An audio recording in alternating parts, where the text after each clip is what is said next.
Owabadde olabawo kye kiraga nti ogwo mukolo. Walabeewo abazadde b'abantu ba sayidi zonna walabeewo ki. Ne bamukweka feesa ekyo kikulaga nti oyo yayanjudde. Byo byonna bagamba ku Nina Rose nti ogwo tegwali mukolo. Baali bakola sitanti za nnyimba. Walabako abazadde b'omusajja n'omukyala, walabako families. Walabako abantu nti bano abantu baze ku mikolo. Nze ndi muntu mugezi, nebaza Katonda kintu kimu yampa wisdom. Mu abantu abasinga mutambulira ku knowledge nfumintiriza buli kintu kye mba ndabye. So akuddawo nemmenka ne ngante ogwo gwabadde mukolo never. Ndi mugezi ekimala. Okay. So oluzalwaki Rasa asobola okubanga yeewummuza ku Desire Luzinda. Nabiranga yetalina waddiramu kumwogera kate nga baliko bonna. Ate ono ye n'abeera ng'alemeza. Namatanzala aleka muloko nnyene nnyo mu Lwasa. Okusinga ku Desire ayinza okuba teyamumatiza kimala. Nga teyamusuubira musibi yamusangamu. Kana watanzala alina kyeyakola Lwasa kyalifa teyeerabidde. Oba yamutwalira akaliba kanoonya. Ayinza oba yamuggyako akaliba.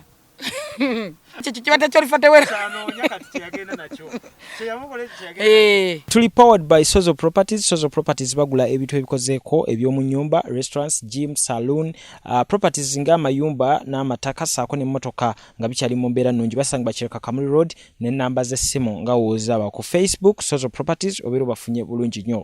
Mbanjulira aba Kato Akram Construction abasangibwa e Nalukolongo ne ku nnamba z'essimu nga woozaba wansi mu mbeera nti goyina ekirooto ekizimba ekika ky'ennyumba yonna gy'oyagala bakuwa plan ey'ennyumba eyo ate era basobola n'okugikuteekerateekera mu mbeera ey'okugizimba paka ng'ewedde bulungi nnyo nga bagiwadde designs ennungi ate wamu bazimba biodigester oba ziyite septic tanker ez'omulembe guno olw'ensonga nti tezirya space za ssente ntono nnyo miwendo gya kuteesa mu bitundu by'eggwanga byonna eby'enjawulo. Balina WhatsApp namba yaabwe awo wansi nga wogiraba n'ennamba z'essimu ezo eza office. Kato Akram Construction bakwasizza mu by'okulaakulanya ssente zo mu by'okuzimba. Omukyala Mariam Massa, mukyala muyimbi, mukyala muzadde aliwo nnyo ku lw'abaana azayamba abaana mu nteekateeka ez'enjawulo. Munoonyeko ku Facebook page ye Mariam Music, YouTube Mariam for Children, ate era ebintu biri nga bikutambula bulungi nnyo. Mbanjulira abaZuwa and Sons. Zuwa and Sons ba suppliers b'ebikozesebwa mu kisenge okuli blankets, pillow,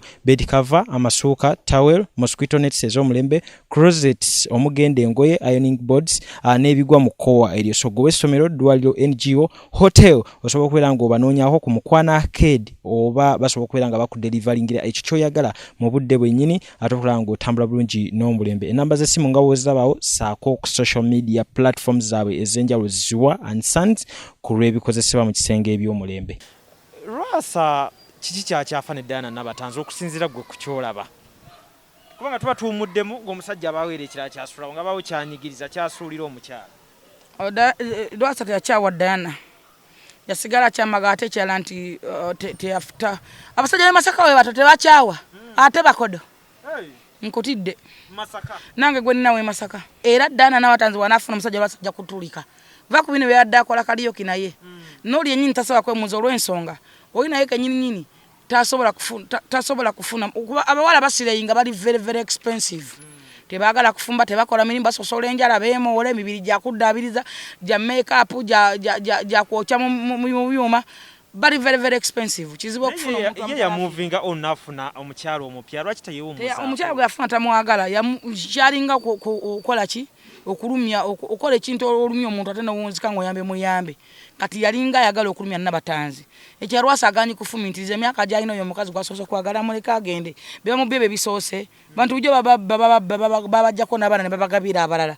Yamutira muntu yamukola kyo kujjako nga yamutira muntu ne Lwasa emyaka gy'alina gifafumintiriza amuveeko kuba naye azadde abaana abawala bw'aba alina abaana abawala nga nabo bagenda bikola abalenzi butafumintiriza just ejo emyaka gya Lwasa gisobola okumuvinga okugenda mu maaso n'obulamu n'afuna abakazi akyafuna abakazi abalala nga kana naye musajja omusajja takka bbeeyi n'omukazi takka bbeeyi naye Lwasa takka bbeeyi omukazi ajja kunkumuka abantu tufiirwa bulijjo ebintu tufiirwa n'abantu bw'ofiirwa osula ku malaalo ogavaako Lwasa ave ku Nabatanzi amuvinge. Omugano gwe Desire mune yalokokera ebyaddala yakomewo ne ekitiibwa kya Mukama buli muntu mulokole buli muntu singa asobola okubeera nga Desire nakisanyukidde era nkyebaliza Katonda.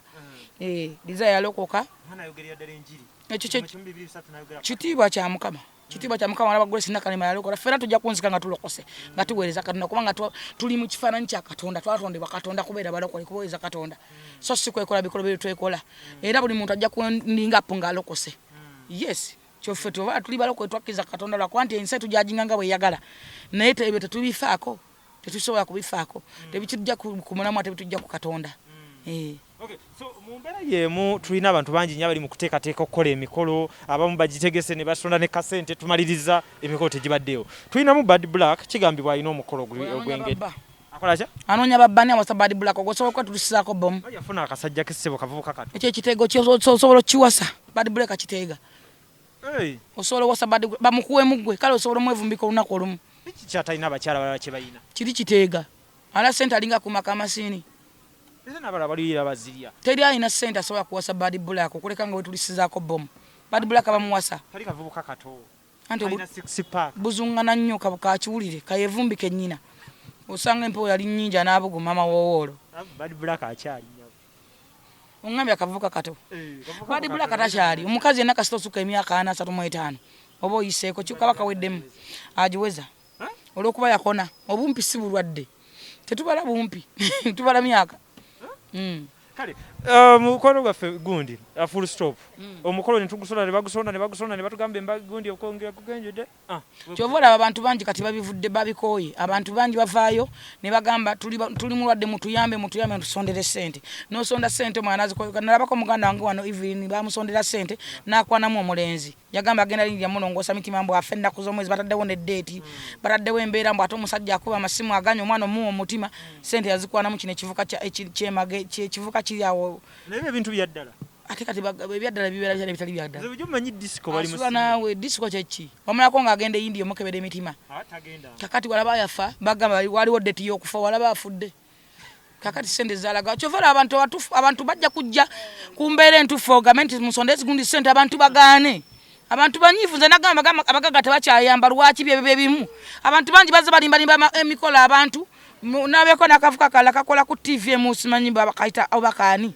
kaderekera ka program ki kaka munsondere ssente ngenda kubosa ate nina ania ate ina ania ate agenda kuwasa kati nogamba tusoke kujanja bani batusoke kuwasa kati ne webuuza ania n'omukosota n'omukazi abantu bangi bavudde okusabiriza ssente z'abantu tuli mu COVID-19 nembaga bagambe abantu babiri era sitiro olemeza muntu munsondere ssente basazeewo kuba kati nakyo bakitandise kukibbira mu bantu bagamba tulina embaga n'omukolo n'embaga ne mukumusonde ssente ne musonda ssente n'agenda n'akolamu ebijja n'akolamu emikolo gy'ekika empewo z'ekika olina bwino abantu banyiivu man olina bwino no omuntu akwesibako musonde ssente ngenda kuwasa ngenda omugole wuno mumusonde abantu bangi basonze ssente ogenda okukola nti yakozemu emikolo gy'ekika empewo z'ekika zateredde kakati bunnange abantu bakyayamba abantu bakyagenda ku mikolo abantu bakyayamba bantu bakusondera batya omukazi okuva ku ngatto akaviiri simanyi kyaki omuko ddala oba otwala kiki omuntu kiki otwala kiba too much muntu kigotwala bako kyewekolera ng'omusajja ogule muntu otwale kintu kyo kuba kintu kyo kyewetwalira ng'ogenda okyekalakatira naye banno baguza okuva kaviiri paka ku nnika y'omunda simanyi akaleega nze ndaba ebyo ebintu byebatuweereza bye bagatusondereko ssente kuliko n'obulege bitikoyi simanyi biki engatto simanyi keesi bannange banatera tuguza nkumbiza mu buliri ti muno munsondere that is too much you know kati omukazi gw'otwala ogenda mufunamu kaki you know so atekawo amaanyi alage at least kivali wingo no kyovala n'abakazi tebakyafumbira ba serious kubanga omuntu osonze musonde kitegeeza omusondedde banno mugabane ne bali oli atwaleko okugula omulala yonka ebbeere omulala yonka akaviiri omulala atwala amatu omulala kubanga basonze musonde kakati gwe onofuna tesanya omuntu ku muntu omusonde bw'atyo ye anakuwata respect anakuwata value nga basonze musonde omukazi tayetanyuma kusondereza kisuka kikole nga gwe omweberako ne af nga ebintu byoyagala bitono nnyo tinjagala ntambula mu nnyambe kabalina emotoka nene nga butono nga tebusuka naye n'enkoko y'omuko n'omunyu gw'omumva ne tugusonda ogenda okuba nti omunyu simanyi obuveera we buti simanyi bitama simanyi kabbo kamwala banaate tebaswala babiteekako kuki ennyanya muzeegulire babyegulire ebyo at least mujje nga kintu bitono nnyo betugenda okukola kyebibulayo ate nga bya mikwano gyo babala ab'omunda era boonoonyiganga n'omukazi bojja okugendamu mugonjoola ensonga batabaganye naye gwe ekyalo kyenna okiwandiikidde oli ku Facebook oweereza buli muntu ku WhatsApp oli omuweereza ngenda kuwasa ssente bwe ziti akaleega empale y'omunda ebikooyi empale y'omuko jjajja wa jjajja entebe ya ssenga simanyi kakati ani awasizza ani atawase kuba omuntu basonze musonde oli waba aleese empale y'omuko simanyi empale ya jjajja entebe ya jjajja kitegeeza nti omukazi osonze musonde buli omu amugabanye